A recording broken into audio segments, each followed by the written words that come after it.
Morning students, ANM first year. कल मैंने last topic लिया था आपको डिप्थेरिया। उम्मीद है आप लोग को समझ में आई होगी और उसके रिगार्डिंग जो भी क्वेश्चन हैं वो आप कर सकते थे। नेक्स्ट टॉपिक है पर्टूसिस। पर्टूसिस ये ज़्यादातर यंग चिल्ड्रन में ये डिजीज़ होता है।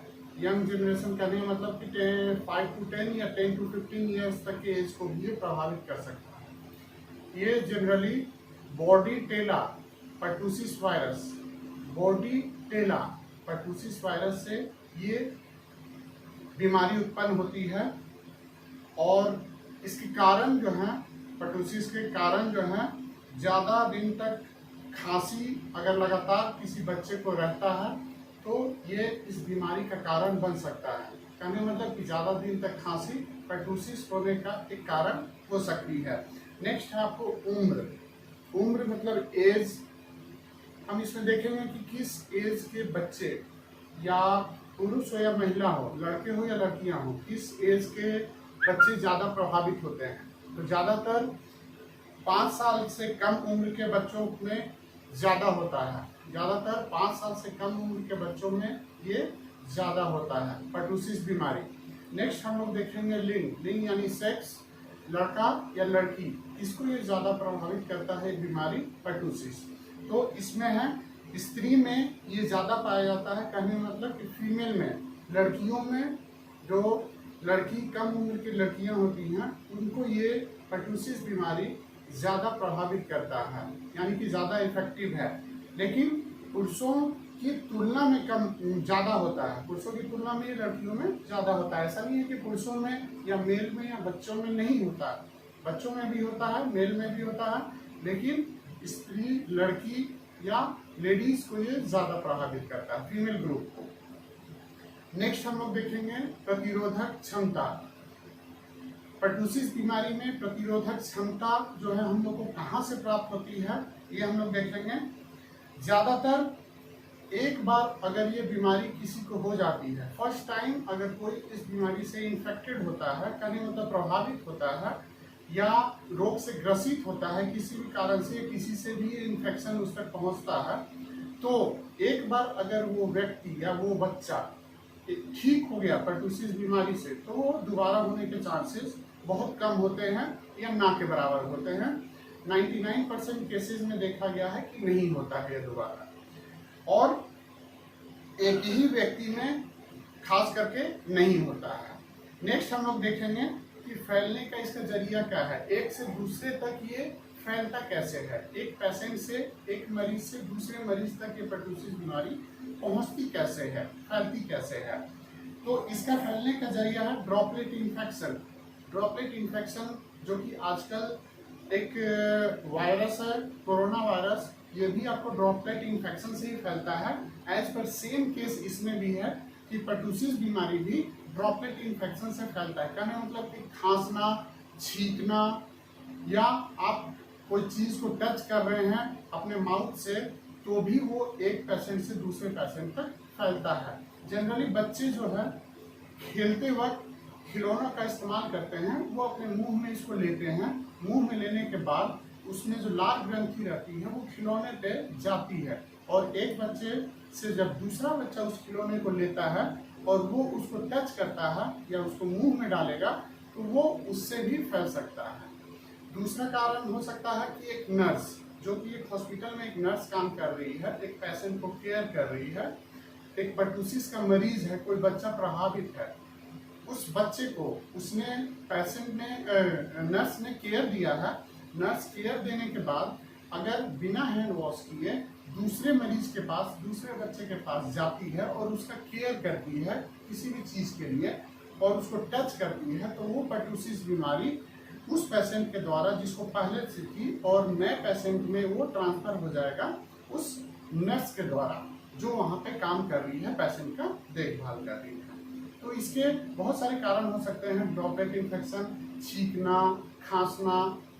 इसलिए आप इससे, अगर सर्दी खांसी होती है बच्चों में, तो उन बच्चों को जनरली दूसरे बच्चों से दूर रखा जाता है। नेक्स्ट हम लोग देखेंगे इसकी उद्भवन अवधि, इंक्यूबेशन पीरियड। इंक्यूबेशन पीरियड जो है जैसा कि हमने लास्ट क्लास में भी बताया था, इंक्यूबेशन पीरियड करने का मतलब होता है कि उद्भवन अवधि संक्रमण का शरीर में प्रवेश करना है जिस समय भी, लेकिन मरीज ये जान नहीं पाता है कि उसके शरीर में संक्रमण प्रवेश कब किया। और शरीर जब पहली बार लक्षण दिखाता है, कहने मतलब कि उस बीमारी से ग्रसित होने के बाद जब मरीज का पहली बार शरीर रिएक्ट करेगा, वो उस बीमारी के लिए लक्षण दिखाएगा, तो पता चलता है कि उसको वो बीमारी हो रही है या हो रही। जैसे कि पर्टुसिस में जनरली खांसी होती है, तो मान लीजिए कि अगर उसको खांसी हुई है तो संक्रमण का शरीर में प्रवेश करना, मान लीजिए कि वो किसी बच्चे से संपर्क में आया था जिसको पहले से पर्टुसिस बीमारी थी और अब उसको वो खांसी के लक्षण दिख रहे हैं, तो जिस दिन वो संपर्क में आया था और जब वो खांसना स्टार्ट किया, तो इसके बीच का जो समय होता है उसको हम लोग उद्भवन अवधि बोलते हैं। ये जनरली 7 से 14 दिन का होता है, यानी कि 1 सप्ताह से 2 सप्ताह हो सकता है। इसको हम फिर से समझा रहे हैं। उद्भवन अवधि जो है किसी के शरीर में संक्रमण का प्रवेश करना, यानी कि इन्फेक्शन शरीर में प्रवेश किया और उसके बाद जब शरीर पहली बार लक्षण दिखाता है उस बीमारी के खिलाफ, कहने मतलब कि आपको खांसी आ रही है, फीवर आ रही है या जो भी उसके बीमारी के लक्षण हैं, तो संक्रमण का प्रवेश करना और बीमारी का लक्षण दिखाना, इसके बीच की जो समय होती है इसको हम लोग उद्भवन अवधि या इंक्यूबेशन पीरियड कहते हैं। इससे बचाव के लिए हम लोग को क्या करना होगा? आइसोलेट। वैसे पेशेंट जिनको खांसी होती है, खास करके छोटे उनके बच्चे जो घर में होते हैं, तो उनको हम लोग आइसोलेट कर देते हैं, दूसरे कमरे में रखते हैं या दूसरे बच्चों से अलग रखते हैं ताकि वो दूसरे बच्चों को प्रभावित न करें। और उसको जल्द से जल्द हम लोग चेकअप के लिए स्वास्थ्य केंद्र ले जाते हैं या हॉस्पिटल ले जाते हैं, ताकि लोग ये देख सके कि ये साधारण खांसी है या पर्टुसिस बीमारी की खांसी है। इस चीज़ को हम लोग को देखना रहता है।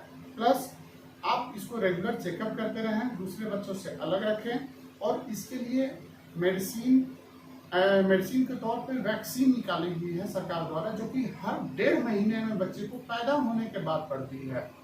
प्रतिरक्षण सारणी के अनुसार से इम्यूनेशन शेड्यूल जो आप लोगों ने शायद पढ़ा होगा, प्रतिरक्षण सारणी जो सरकार ने निकाला है बच्चों को टीकाकरण के लिए, जो पैदा होने के बाद से पड़ता है।